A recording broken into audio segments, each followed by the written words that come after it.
Welcome back to the FTN NFL Draft Team Preview Series. I'm your host, Mike Randle. Follow me on Twitter at Randle Rant. And I bring in today the Tennessee Titans. And I love talking to Jim Wyatt here, who does an incredible job covering the Titans. He's covered the Titans since 1999 season. He's with TennesseeTitans.com. Follow him on Twitter at JWyattSports. He is on the road. He is headed to the NFL Combine, but he is joining us here at FTN. Jim, how you doing?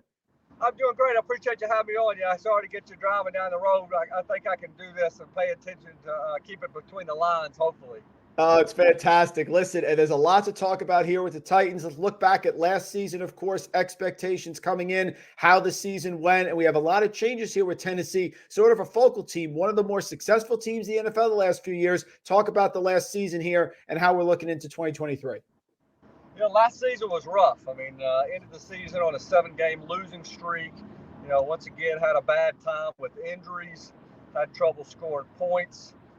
Really just team kind of lost its way at the end of November and December. And as a result, could not win the division for the third year in a row. And when that happens, you have changes. And part of the changes started to take place in December when John Robinson was let go, and the team hired Rand Carthon as the new GM. When the season ended, the biggest of the moves included Todd Downing, the team's offensive coordinator, being let go, and they've since promoted Tim Kelly from passing game coordinator to offensive coordinator.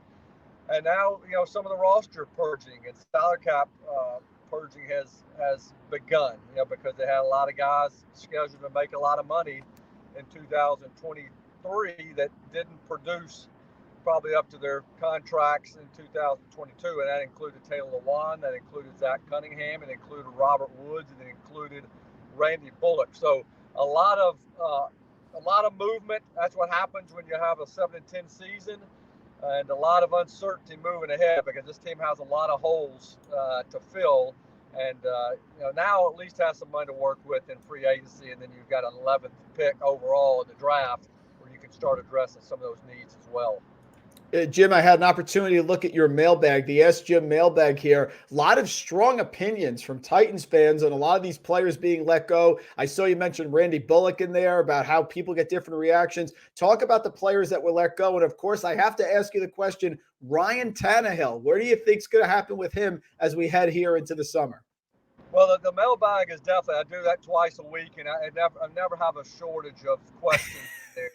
Especially, when you lose 7 in a row and you got a passionate fan base like we've got in Tennessee, then people are going to have strong opinions, and they have been sounded off, throughout the second part of the year, and it's continued into the off season.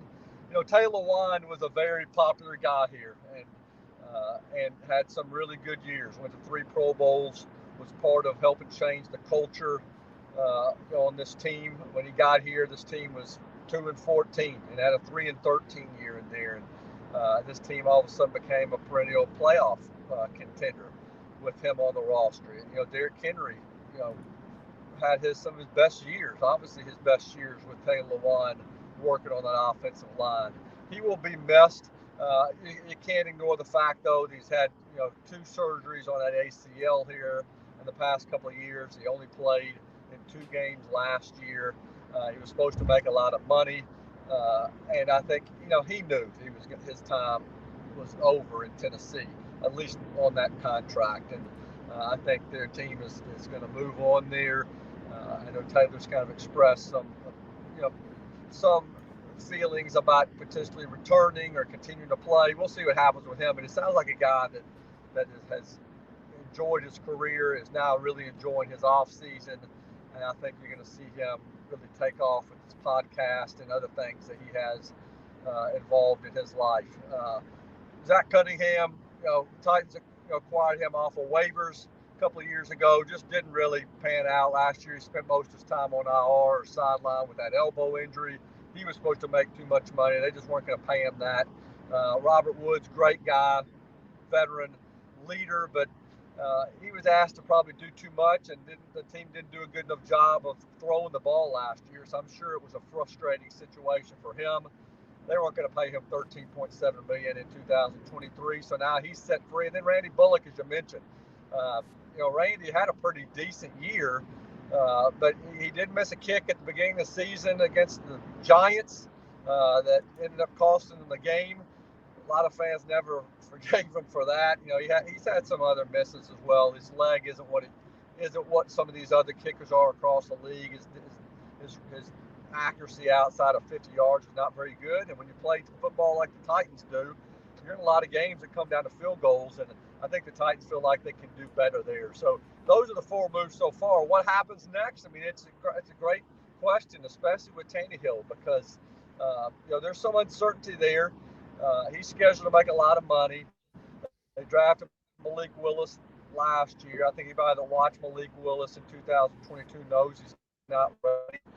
So the team did a turn job of him. I'm skeptical about that, but I can't say sitting here at the end of February, with 100% certainty that Ryan Tannehill's on the roster either. I think Ryan Carthon and Mike Randle at the combine will get those questions.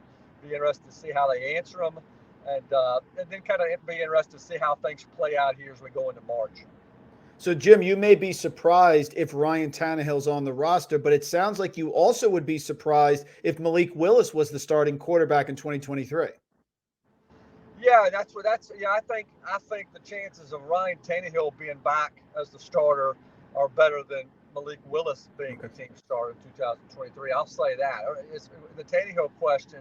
Yeah, I don't want to say I'll be surprised if he's back, because they like Ryan Tannehill. Mike Randle has always talked about how much faith he has in him. And when you start getting into salary and you start projecting into what happens after 2023, that's when you got to start factoring in what you're going to do at that position long term. And so far, we really haven't gotten any clues on, publicly on what that decision is going to be. Rand Carthon's has been on the job for a month, and I think he's still sorting through some things on the roster. So they've got to decide what they want to do there long term. And when you have the 11th overall pick, they also, got potential to get a quarterback in the draft. So there's just a lot of moving parts. But as far as Willis goes, I mean, I think what he showed last year is that he still, has a lot of work to do. And I felt like going into last season, his window was going to open in 2024. And because of Tannehill's injuries last year, unfortunately, they had to play him sooner than anybody wanted to. And you kind of saw what happened. He wasn't ready. Shows he's got a lot of work to do, and that's why I'm a little bit, skeptical about whether or not they would just say, "Okay, this is your job now, go do it," because I just don't think he is ready yet, and they're not going to put that on him. Let's take a look, Jim, now at those draft picks that the Titans have this year. They have the 11th overall pick, like you said. They have 6 total picks. They have a round 2, round 3, round 5, 6, and 7. Of course, looking back at last year, they had, of course, Treylon Burks. They had the DB, Roger McCreary, but then a lot of offensive players, offensive tackle, Willis, of course, Hassan Haskins, tight end. I'm curious here whether you think they'll be more defensive focused because, of course, Tennessee, the number 1 run defense per DVOA in the entire league, but needs some work on the back end there in the pass defense. So how do the picks stack up, and what are you thinking they're going to be their focus in the 2023 NFL draft?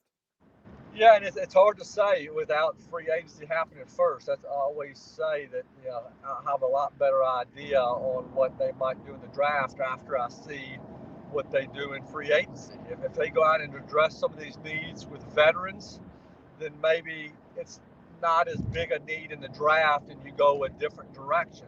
Areas that don't get hit in free agency, those become your biggest area of needs in the draft.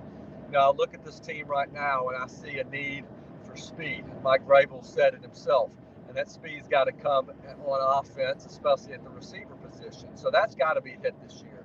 I look at the offensive line. We talk about Taylor Lewan. Well, he's not the only one that's not going to be back. I think there's a real possibility that you're looking at replacing 3 or 4 new starters on that line. Aaron Brewer, team starter at guard last year. He potentially could shift to center. We'll see what happens there. I think I would be surprised if Ben Jones is back next year. Had a couple of concussions last year. Talked to him at the Pro Bowl, and he certainly has some things he needs to work through himself. But Lewan's not back. Again, I'd be surprised if Ben Jones is back.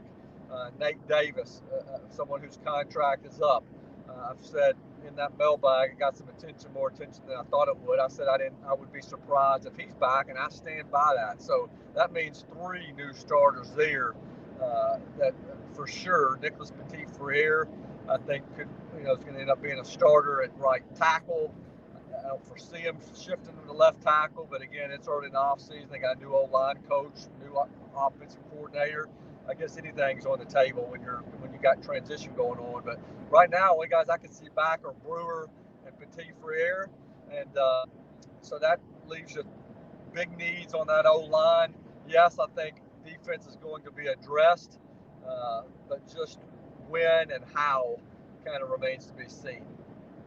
Folks, that's great insight from Jim Wyatt, who is on his way to the combine here in the car, giving us a few minutes at FTN. Please make sure you follow him at J Wyatt Sports. Only got to follow here when you look at Tennessee Titans football. Jim, we are honored for a few minutes. We'd love to touch base with you to get closer to the NFL draft, but the Titans are a big team that a lot are focusing on because a lot of changes, of course, and certainly very successful this last year. Bet they want to bounce back here. So we're curious to see how they're going to look come 2023. But thank you so much for a few minutes. Okay, have a great day. Appreciate you having me.